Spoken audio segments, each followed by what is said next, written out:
दिल्ली में एक बार फिर से निर्भया कांड को दोहराया गया है। वही खौफनाक मंजर, उतना ही बुरा हादसा, वैसे ही बलात्कार और प्राइवेट अंग को क्षतिग्रस्त कर देना। जी हाँ, मैं आलोक कुमार शाही फिर एक सच्ची घटना के साथ आपके सामने उपस्थित हुआ हूँ।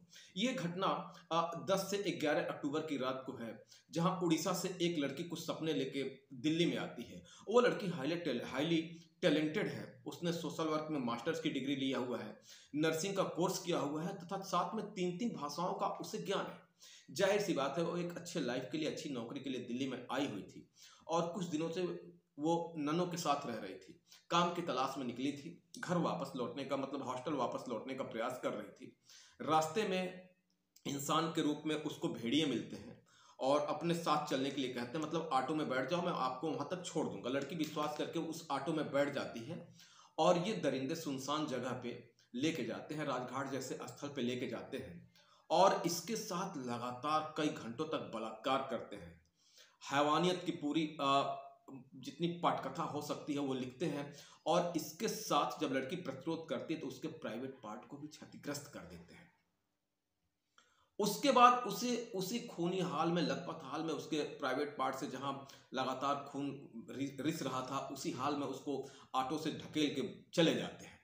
अब वो लड़की राजघाट से सराय काले खां तक, सोचिए उसके शरीर पे वस्त्र नहीं थे, प्राइवेट पार्ट से ब्लड रिस रहा था, उस हाल में वो सराय काले खां तक आती है, उसके बाद गिर जाती है।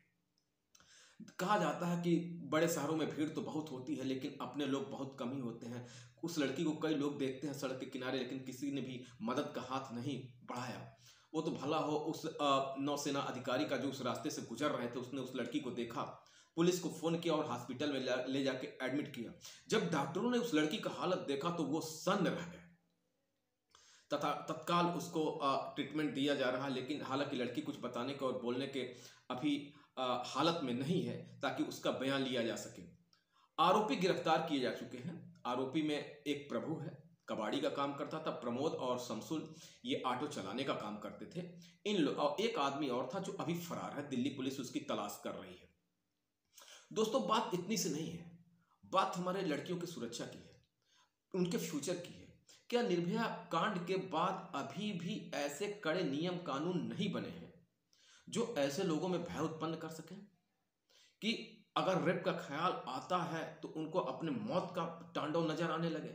शायद यही कारण है कि अभी भी लड़कियां सुरक्षित नहीं हैं और निश्चित रूप से यह हमारे समाज के ऊपर एक बहुत बड़ा कलंक है। एक ऐसा कानून, एक ऐसा धारा होना चाहिए कि ऐसा कुकृत्य करने के पहले इंसान 100 बार सोचे। फिलहाल पुलिस ने इन लोगों के लिए ऊपर आरोप तय कर लिए हैं, रेप के चार्ज लगे हैं, क्रिमिनल ऑफेंस के चार्ज लगे हैं और इनको अरेस्ट कर लिया गया है। फिलहाल ये अब न्याय की प्रक्रिया चलेगी, लंबी होगी, कितनी लंबी होगी ये अलग की बात है, लेकिन एक घटना होती है तो पूरे समाज में इसका असर पड़ता है और कहीं न कहीं लड़कियां फिर से अपने आप को असुरक्षित महसूस करने लगती हैं। जरूरत है हमें अपने लड़कियों को मजबूत बनाने की और भेड़िए के खाल में छुपे हुए ऐसे इंसानों को पहचानने की। दोस्तों, आप भी अपने आसपास पड़ोस में अगर ऐसी कोई घटना होती है या फिर ऐसे नर पिशाच घूम रहे हैं तो बिना मरम्मत के उनके साथ आप भी वही करिए जो इन बच्चियों के साथ कर रहे हैं।